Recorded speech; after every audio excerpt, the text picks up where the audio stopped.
Fala rapaziada, beleza? Sejam bem-vindos a mais um vídeo aqui no meu canal. Esse vídeo aqui é um formato diferente, eu falo aqui diretamente do meu escritório, da sede aqui da comunidade Penido, aqui na Barra da Tijuca, no Rio de Janeiro. E eu quero trocar uma ideia com vocês de um tema que já tem um tempo que está na minha cabeça e finalmente eu mudei de ideia, né? Eu gosto de dizer que, tem até uma frase do Paulo Coelho, que as cicatrizes suas devem estar à mostra, né?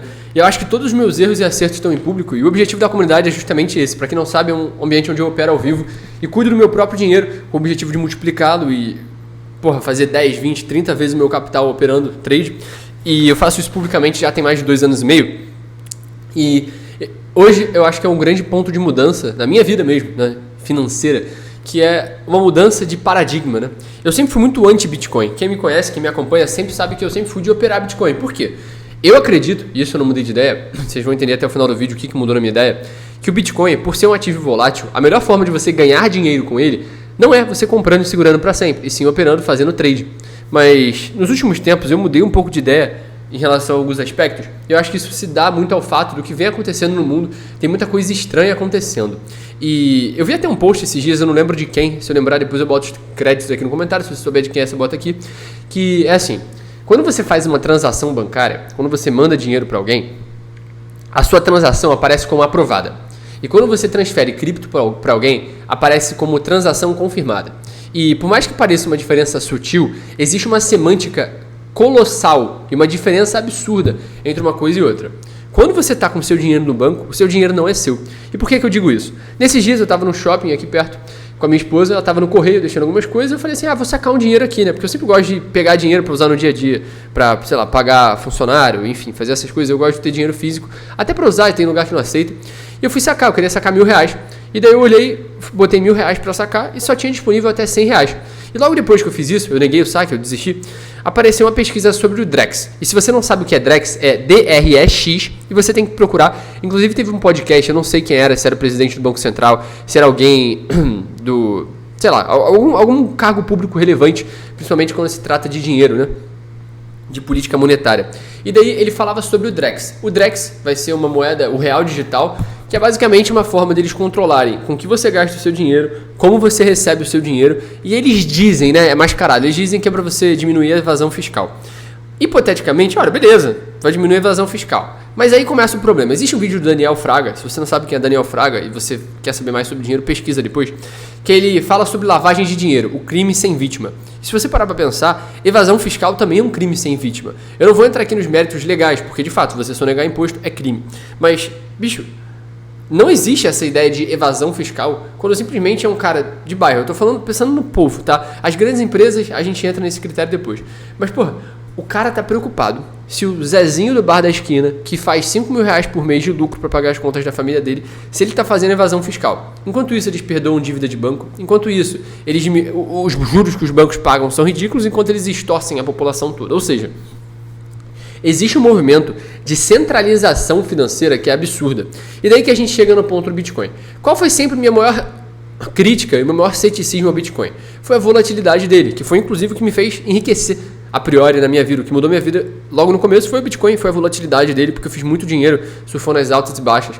E essa sempre foi minha grande crítica. Como que eu vou botar meu dinheiro em algo que se diz ser uma reserva de valor, quando ao mesmo tempo esse ativo é volátil? E nada resolve esse problema, porque o Bitcoin vai continuar sendo volátil nos próximos 10 anos, pelo menos. E principalmente depois que entraram os grandes institucionais, como BlackRock, Vanguard e os grandes fundos que formaram os ETFs nos Estados Unidos, esse movimento ficou pior ainda, porque o Bitcoin vai andar junto com o S&P 500, vai andar junto com a Nasdaq, que é a bolsa mais focado em tecnologia dos Estados Unidos, ou seja, o Bitcoin é só mais um dos ativos que vai se movimentar de acordo com a movimentação da taxa de juros e tudo mais. E ele não se provou muito forte, digamos assim, com a queda dos juros e, na verdade, a alta dos juros, ele caiu mesmo assim, e ele mostrou que ele tem a própria movimentação dele, o próprio ciclo do Bitcoin. E o que me fez mudar de ideia foi entender que a gente está vivendo os últimos anos de liberdade.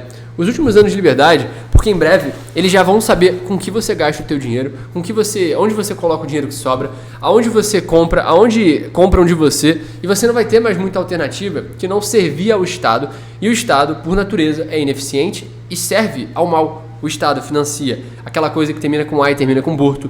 O Estado financia coisas completamente sem sentido, como um show da Madonna na praia de Copacabana. O Estado financia um monte de coisa que você sequer sabe. Inclusive, agora nas eleições foram mais de 100 milhões de reais só para os candidatos da Prefeitura de São Paulo, tá? Foram mais de 100 milhões de reais gastos com fundão eleitoral. Ou seja, o Estado não tem compromisso nenhum contigo, mas você tem a obrigação quase que cívica de pagar os teus impostos em dia, caso contrário, isso vai se voltar contra você. E só existe um meio de você ter privacidade, só existe um meio de você se livrar da extorsão, do roubo, que é os caras saberem tudo sobre tudo seu, e essa única maneira é o Bitcoin. É o Bitcoin para você botar o teu dinheiro de forma protegida e tudo mais. Só tem um problema na minha visão ainda, que é a volatilidade. E por isso que eu, Vinícius, prefiro muito mais operar e ganhar dinheiro na alta e na baixa, por mais que sejam riscos e visões completamente diferentes.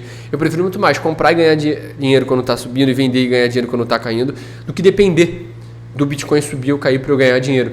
E eu entendo, o Bitcoin não é um ativo que se investe, né, que se coloca o dinheiro pensando em valorização patrimonial, e sim em proteção patrimonial.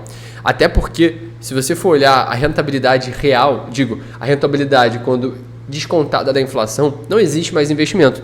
É quase impossível você superar a inflação. Nem imóveis superam a inflação. Inclusive, os próprios imóveis, na minha visão, vão passar por uma curva enorme de desvalorização. Isso porque a população está em declínio, a taxa de fertilidade é cada vez menor, ou seja, cada vez menos pessoas, e os imóveis não vão diminuir de tamanho. Na verdade, tem cada vez mais imóveis saindo.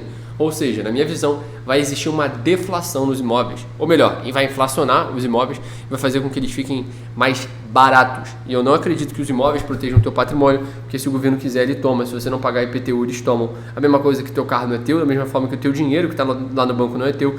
Nada é seu, a não ser que você tenha bitcoins, a não ser que você tenha criptomoedas na tua carteira.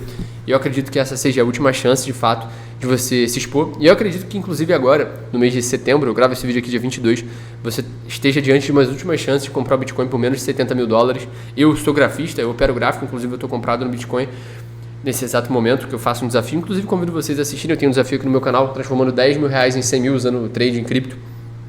Eu acredito que esses meses serão as últimas chances de você comprar Bitcoin por menos de 70 mil dólares.